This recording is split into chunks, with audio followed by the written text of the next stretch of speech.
रामचंद्र महाराज की जय हो, सनातन धर्म की जय हो, आचार प्रवर की जय हो, दुर्गा माता की जय हो। मित्रों,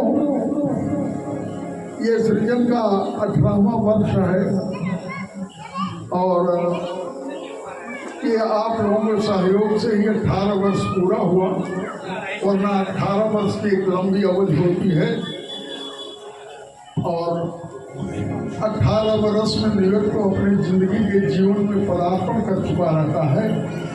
ये आप लोगों के समर्थन, आप लोगों के सहयोग, आप लोगों के प्रेम, आप लोगों के स्नेह के कारण ये यहाँ तक यात्रा सफल हुई है। 5 मिनट का समय आपका लूँगा। एक महेंद्र उपाध्याय चैनल करके व्यक्ति आए हैं, वो स्वामी जी का इंटरव्यू लेंगे और उसके बाद कथा प्रारंभ करेंगे।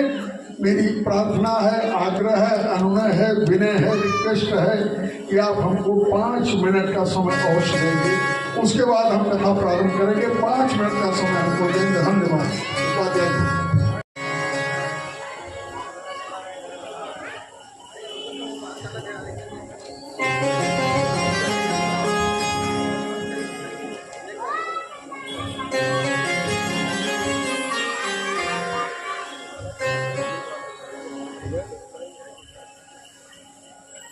जय श्री राम दर्शकों, राधे राधे। इस समय हम हैं कुलसेवाड़ी कल्याण। कहते हैं भक्त और भगवान के बीच जब नज़दीकी आ जाती है या यूं कहा जाए दूरियां कम हो जाती हैं, तब ऐसा दिव्य आयोजन होता है। और इस दिव्य आयोजन के सबसे बड़े सूत्रधार हैं माननीय पांडे जी। 18 वर्ष पूरा हो गया सृजन परिवार का, एक लंबी अवधि। समझिए, सृजन परिवार एक युवा के श्रेणी में आ गया ना, युवा के श्रेणी में आ गया। और यहाँ पर आज बहुत ही दिव्य कथा होगी, भागवत कथा। भक्ति में शक्ति उमड़ेगी और गुरु जी पधारे हुए हैं। गुरु जी, ये जो भागवत कथा है, जो आजकल के डेट में आम नागरिक सुनते तो हैं लेकिन ग्रहण नहीं करते हैं, तो कहीं ना कहीं ये माया का चक्कर है या कोई और कारण है जिसकी वजह से ग्रहण नहीं करते हैं? माया का प्रभाव तो सबके ऊपर है ही। वास्तव में ढंग से श्रवण ही नहीं कर रहे। यदि ध्यान से और ढंग से श्रवण करेंगे तो निश्चित रूप से माया का कोई प्रभाव नहीं पड़ेगा। सुनते तो हैं पर उसको ग्रहण नहीं कर पा रहे, ढंग से सुन नहीं रहे। एक कान से सुन रहे हैं, दूसरे से बाहर हो रहा है।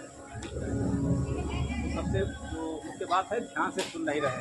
ढंग से सुन। कहते हैं जीवन में जब बहुत ज़्यादा पुण्य अर्जित हो जाता है तभी ऐसा सौभाग्य मिलता कथा सुनने का। निश्चित है, तो उस सौभाग्य को तो कम से कम भागवत के महात्म में आया है, जन्मांतरे भवेत पुण्यम तदा भागवतम लभेत। कई जन्मों का पुण्य जब इकट्ठा होता है, सत्कर्म इकट्ठे होते हैं, तब भागवत की कथा अथवा श्री राम कथा कहने और सुनने को मिलती है। हम सबके लिए सौभाग्य का विषय है और सृजन परिवार का तो सौभाग्य है ही है। निरंतर 18 वर्षों से यह कथा अनवरत चल रही है।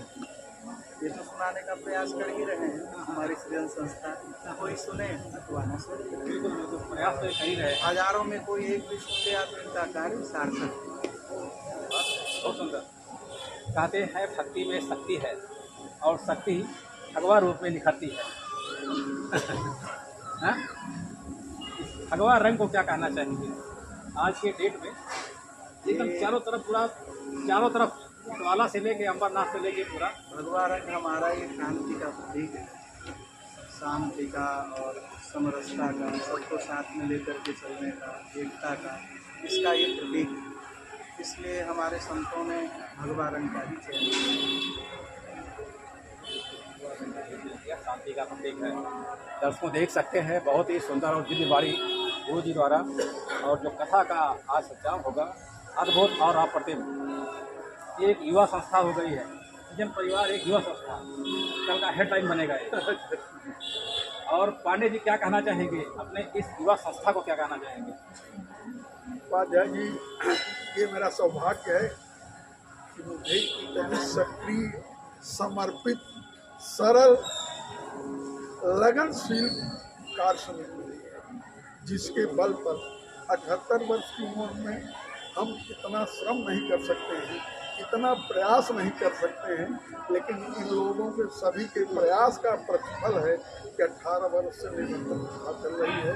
मैं ईश्वर से प्रार्थना करूँगा इन लोगों को लंबी उम्र दे, इन लोगों के सोच दे कि कथा निरंतर चलती रहे। बस यही मेरी ईश्वर से प्रार्थना।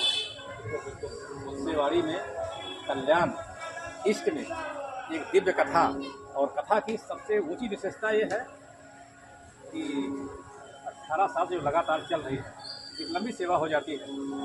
गुरु जी अक्सर हमारे जो सब्सक्राइबर है पूछते रहते हैं कि जो भक्त लोग हैं या जो भक्ति है या भक्ति में जो समरसता होती है किस रूप में ग्रहण करे आम नागरिक। ये तो बहुत आसान है। आप प्रेम से कथा सुने, भगवान के नाम को, भगवान के नाम का जप करें, संकीर्तन करें, भक्ति स्वयं आपके भीतर प्रकट हो जाएगी। तो भक्ति एक ऐसा साधन है जो सबसे सरलतम है भगवान से मिलने का। व्यापकता न भक्ति में यहाँ वातावरण है। 18 वर्षों से निरंतर कथा चल रही है, तो निश्चित रूप से कितने ही लोगों को भक्ति की प्राप्ति हुई है, वो भक्त बने ही होंगे। बाकी कथा श्रवण का लाभ ही ये है कि भीतर हृदय में प्रवेश करेगा। तो भक्ति जब प्रवेश करेगी तो आप भीतर से शांति का अनुभव करेंगे। जिसके हृदय में भक्ति होगी वो अशांत नहीं होगा किसी भी विषय को लेकर। उसका मन शांत रहेगा, हृदय प्रसन्न रहेगा, मन हृदय प्रसन्न रहेगा। कथा में अक्सर कहा जाता है कि भाव प्रधान होना चाहिए। अगर भाव अच्छा रहेगा तो सब कुछ अच्छा हो जाएगा। भाव का क्या प्राधान्यता रहेगी? हमारे भाव और विश्वास की सिद्धि होती है किसी भी मामले में। एक नीति का श्लोक, तीर्थे मंत्रे द्विजे दैवे दैवज्ञे तीर्थजल गुरौ यादृशी भावना तस्य सिद्धिर्भवति तादृशी। तीर्थ में, मंत्र में, ब्राह्मण में, देवता में, गुरु में, ज्योतिषी में, वैद्य में आप जैसी भावना करेंगे, आपका जैसा भाव होगा, विश्वास होगा, वैसी ही आपकी सिद्धि होगी। यदि कथा में आपका विश्वास नहीं है तो आपको कथा का लाभ कैसे मिलेगा? फिर तो वही जो अभी हमने कहा, एक काम से बाहर। एक कथा जीवन में न करने का यह भी कारण है कि कथा के प्रति विश्वास नहीं। आप राम कथा सुने हैं, हमारी सृजन संस्था ने राम कथा का भी आयोजन 18 वर्षों में कई बार किया है। एक वर्ष भागवत जी की कथा होती है और एक वर्ष राम कथा होती है। तो राम कथा में सबसे पहले श्रद्धा और विश्वास की चर्चा है। भवानी शंकरौ वंदे श्रद्धा विश्वास रूपिणौ याभ्याम विना न पश्यन्ति शुद्धा स्वान्तस्तमीश्वरम्। तो श्रद्धा और विश्वास का स्वरूप कहा गया शिव और शिवात्मा। कहने का तात्पर्य वहाँ यह है कि जो कथा हम सुनने जा रहे हैं उसके लिए हृदय में श्रद्धा और विश्वास का होना बहुत आवश्यक है। राम कथा में भी पहले शिव कथा सुनाई, तो इसीलिए सुनाइए आपकी श्रद्धा और आपका विश्वास दृढ़ हो जाए। श्रद्धा विश्वास जब तक दृढ़ नहीं होगा कथा हृदय में नहीं उतरेगी और भक्ति की प्राप्ति भी नहीं होगी। बहुत सुंदर समाचार जी थे, बहुत सुंदर, बहुत अच्छे ढंग से एक हफ्ते तक पूरी कथा चलेगी। अंतिम प्रश्न गुरु जी कि अवधपुरी चैनल क्या कहना है? अवधपुरी चैनल को क्या कहना चाहेंगे? अयोध्या से लेकर रामेश्वर तक जितना तीर्थ स्थल है यह सब कवर किए हैं। बहुत सुंदर है। आपको हम ढेर सारी शुभकामना देंगे कि ठाकुर जी से प्रार्थना करेंगे इसी तरह हमारे सनातन धर्म का जो संदेश है कि जन जन तक आप पहुँचाते रहें। आपको चैनल आपका गतिमान होता है। बहुत बहुत धन्यवाद। Thank you so much.